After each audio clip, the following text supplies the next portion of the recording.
खबर सुपौल जिला के राघोपुर थाना क्षेत्र से है, जहां बीते दिनों थाना क्षेत्र के दौलतपुर पंचायत में सिमराही बाजार के गीतिका मोबाइल शोरूम के मालिक मिथिलेश चौधरी का रात्रि 10 बजे शव मिला था, जिसके बाद मृतक के परिजन ने हत्या का आशंका जाहिर कर पुलिस प्रशासन को जांच कर संलिप्त अपराधियों की गिरफ्तार की मांग की थी। लेकिन एक सप्ताह बीतने के बावजूद भी अभी तक एक भी अपराधी की गिरफ्तारी न होने से नाराज ऑल इंडिया मोबाइल संगठन संघ ने मृतक के परिजन से मिलकर पुलिस प्रशासन को जल्द ही मामले की जांच कर संलिप्त अपराधियों की गिरफ्तार की मांग की है। साथ ही उन्होंने कहा कि प्रशासन हम लोगों की सुरक्षा करे। हम सभी डरे और सहमे हैं, क्योंकि आए दिन कहीं न कहीं मोबाइल शोरूम के मालिकों को टारगेट किया जाता है और हत्या हो जाती है, लेकिन पुलिस हम लोगों की सुरक्षा नहीं कर पा रही है। वहीं दूसरे व्यवसाय के साथ अगर किसी प्रकार का घटना हो जाता है तो पुलिस तुरंत एक्शन मोड में आ जाती है। यदि हम लोग की बात नहीं मानी, अपराधियों की गिरफ्तार नहीं हुई, तो हम लोग एक दिन भूख हड़ताल पर बैठेंगे। अगर देखने वाली बात है कि प्रशासन इस मामले में कब तक अपराधियों को गिरफ्तार कर पाती है। साथ ही ऑल इंडिया मोबाइल एसोसिएशन संघ के लोगों ने मीडिया से बातचीत की। बातचीत में क्या कुछ कहा, देखिए इस रिपोर्ट में।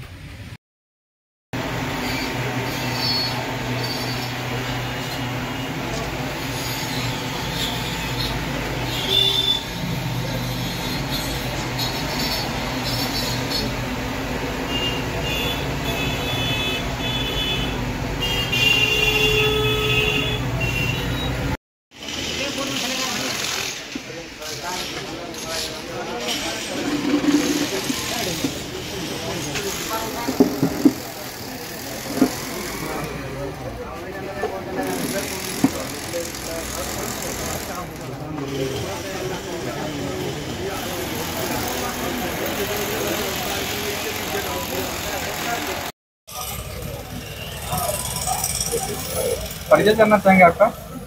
मेरा मोहम्मद आफ्ताब, हम all India mobile retail association के जिला उपाध्यक्ष हैं। आज आप मिथिलेश चौधरी बीते दिनों इसकी जो है संदेहास्पद स्थिति में इसकी मौत हो गई थी जी, और उसके परिवार वालों से आप लोग जो मिले हैं, क्या कुछ पुलिस प्रशासन से आप लोग की मांग है, क्या कुछ कहेंगे उसके बारे में? हम लोग इससे पहले भी हमारे सुपौल के जो टीम है all India mobile retail association के द्वारा हम लोगों ने प्रशासन के आगे मांग रखी थी। उन्होंने कहा था कि जल्द गिरफ्तारी होगी, मगर अभी तक गिरफ्तारी नहीं हुई।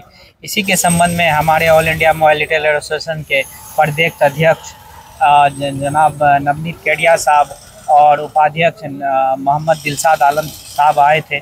उन्होंने भी बात रखी है कि हम लोग जाके अभी थाना मिलेंगे, यहाँ बात नहीं सुनी जाएगी तो आगे की कार्रवाई आगे ऊपर की जाएगी। पुलिस की कार्यशैली पे आप लोग क्या कुछ करेंगे? अभी तक पुलिस एक भी मतलब इसमें जो संलिप्त अपराधी है उसको गिरफ्तार नहीं कर पा रही है, तो कहीं ना कहीं पुलिस कार्यशैली पे सवाल उठता है, मगर हम लोग फिर बात कर रहे हैं जाके।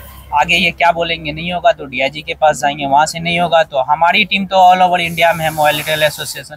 हमेशा शोषण होता है मोबाइल रिटेलरों का। लोग सोचते हैं कि ज़्यादा कैश लेके जाता है, मोबाइल लेके जाता है, तो इसके लिए जहाँ तक हम लोग को जाना पड़े हमारी एसोसिएशन इस पर मेहनत करेगी और गुनाहगार को कड़ी से कड़ी सज़ा दिलाकर ही हम लोग छोड़ेंगे। आगे आप लोग का रणनीति क्या हुआ? आगे रणनीति है, अभी हम लोग थाना प्रभारी से हमारे प्रदेश अध्यक्ष और उपाध्यक्ष मिलेंगे, उसके बाद यहाँ से बात नहीं सुनी जाएगी तो आगे अनशन भी हम लोग कर सकते हैं, भूख अनशन, या आगे डीआईजी से मिलके इन पे और कार्रवाई करने की मांग करेंगे। सर, आपका परिचय जानना चाहेंगे? मेरा नाम नवनीत कुमार केडिया हुआ और मैं all India mobile retailer association Bihar का प्रदेश अध्यक्ष हूँ। अभी जो आप दौलतपुर पंचायत में आए हैं, पिछले दिनों मिथिलेश चौधरी का संदेहास्पद स्थिति में मौत हो गई थी रात के करीब 10 बजे। क्या कुछ परिवार वालों की तरफ से क्या कुछ आप लोग कहना चाहेंगे पुलिस प्रशासन को? मोबाइल व्यापारी भाई की हत्या हुई है। स्थिति संदेह वाली बताई जाती है, लेकिन जो साक्ष्य सामने में आ रहे हैं उससे ये लग रहा है कि उनकी हत्या की गई है और प्रशासन एक हफ्ता बीत जाने के बाद भी मूक स्थिति में बैठा हुआ है, शून्य, मतलब नगण्य। इसमें कोई गिरफ्तारी नहीं हुई है और न ही इसके अंदर में कोई उपलब्धि हासिल हुई है। आज हम सारे सिमराही बाजार के जितने भी मोबाइल व्यापारी हैं, आज सब सांत्वना और श्रद्धांजलि देने के लिए पीड़ित के हम लोग घर पहुंचे हुए। मिथिलेश जी के परिवार से हम लोगों ने मुलाकात की। 6 साल का उनका बच्चा उनकी बेटी कैसे उनका भरण पोषण होगा और वो किस तरह से अपने आगे भविष्य के लिए सोचेंगे, ये चिंता का विषय है। और सबसे बड़ी बात है कि हम लोगों ने ये तय किया है कि अगर न्याय या प्रशासन 7 दिन के अंदर इसमें अगर कोई पहल नहीं करता है तो हम लोग अनशन पर बैठेंगे सिमराही बाज़ार पर। और ये मोबाइल व्यापारियों की मांग है कि इसमें जल्द से जल्द गिरफ्तारी हो और घटना के अंदर में जो भी है वो दोषी उनका उद्भेदन कर उनको जेल भेजा जाए। अभी तक में पुलिस की तरफ से निष्क्रियता पाई गई है और पीड़ित परिवार वालों की तरफ से भी जो कहा जा रहा है आवेदन कर चुका है, FIR हो चुका है, तो पुलिस की कार्यशैली पे आप लोग क्या कुछ कहेंगे? देखिए, ये तो बिहार पुलिस है और स्थिरता और जहाँ तक बिहार में शराबबंदी की बात आती है ये कुछ ही मिनटों में, कुछ ही सेकंडों में पकड़ लेते हैं। लेकिन अगर अपराध की बात आती है तो अनुसंधान के क्रम में इनको कई महीने और कई हफ्तों का इंतज़ार ये कराते हैं पीड़ित को। तो मेरे बिहार सरकार से और उच्च पदाधिकारियों से जो प्रशासन के हैं, कम से कम मानवता के नाते भी कम से कम आप आगे आएँ और पीड़ित को न्याय दिलाने में आप आगे पहल करें। सर, आपका परिचय जानना चाहेंगे? जी, मैं बिहार उपाध्यक्ष All India Mobile Trade Association Mohammad Dilshad. मैं आज मुजफ्फरपुर से आया हूँ। हम सब भाई जो भी सिमराही बाजार से और विभिन्न जिला से भी बहुत लोग आए हैं इस शहर में, सिर्फ हम लोग अपने भाई को न्याय दिलाने की मांग को ही लेके नहीं आए हैं। हम लोग को लगातार टारगेट किया जा रहा है क्योंकि मोबाइल एक ऐसा स्रोत है जो छोटा आइटम है। हम लोग छोटे आइटम में बड़ा टर्नओवर करते हैं। जो स्पेशली सोना व्यापार के अलावा सेकेंड ऐसा व्यापार है मोबाइल व्यापार जिसको क्रिमिनल्स डायरेक्ट टारगेट कर रहे हैं। उनको ऐसा लगता है कि हम लोग स्टॉक लेके जाते हैं अपने घर पे या हम लोग मोटा कैश लेके जाते हैं, जिसके कारण वो हम लोग को टारगेट करते हैं। मुझे शक है कि इनके साथ भी जो घटना घटी है वो कहीं ना कहीं जो भी इसमें क्राइम में इन्वॉल्व है उनको ऐसा लगा होगा कि ये मोटा कैश लेके जा रहे हैं या मोटा स्टॉक लेके जा रहे हैं। क्योंकि पैसा और भी जिला में, चूंकि मैं तो पूरा बिहार देखता हूँ, हम लोग ऐसा देखे हैं कि हमारे मुजफ्फरपुर में भी 2 घटनाएं ऐसा हुई।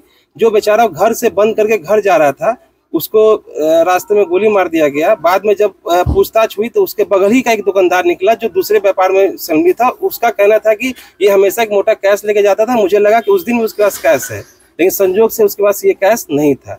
तो मुझे ऐसा शंका है कि ऐसा हो सकता है कि कहीं ना कहीं इस तरह से हम लोग हमेशा प्रशासन से मांग भी करते हैं कि जिस तरह सोनार मंडी में एक तरह का पुलिस रात में गश्ती दिया जाता है, उसी तरह मोबाइल का भी जहां मंडी हो वहां पुलिस गश्ती दे। क्योंकि इंश्योरेंस कंपनियां भी हम लोग को इंश्योरेंस क्लेम नहीं देती है। उनका कहना है कि अगर घर आप ले जाइएगा, रास्ते में कोई क्राइम होता है तो आपको इंश्योरेंस क्लेम नहीं मिलेगा। तो हम कहीं के नहीं रहते हैं। अगर हम घर लेके जाते हैं तो गोली खाएंगे, दुकान पर रखते हैं तो चोरी होगा। तो हर तरह से हमारा शोषण हो रहा है। इसको हम लोग लगातार उठा रहे हैं। पुलिस अभी तक इस मामले में किसी प्रकार का निष्कर्ष पर नहीं पहुंच पाई है, तो आगे आप लोग की क्या रणनीति? देखिए, नहीं पहुंच पाई है तभी तो हम लोग आए भी हैं। प्रदेश से अगर हम लोग आज आए हैं, हम लोग लगातार अपने भाइयों से बात कर रहे थे, गोपाल जी से, आफ्ताब जी से, राजू जी से लगातार बात कर रहे थे। जब हम लोग सुने कि कोई इस पे सुनवाई नहीं हुई है, न किसी का कोई अरेस्टिंग हुआ है, इसी पर हम लोग आए हैं। और हम लोग ये आश्वासन देते हैं कि अगर लोकल थाना या हमारे लोकल एसपी साहब इस पर ध्यान नहीं देंगे तो हम लोग बिहार के डीजीपी जहां तक होगा उस लेवल तक जाएंगे। हम लोग नेशनली भी हैं। मैं आपको बताना चाहता हूं, हम लोग पूरे नेशनल लेवल पे हैं। हमारा नेशनल लेवल पे 1.5 लाख मोबाइल पर भी समूह है। हम लोग दिल्ली तक जाएंगे इस चीज़ को लेकर, अगर जल्द से जल्द इस पर कोई नहीं ठोस कदम उठाया गया था। धन्यवाद।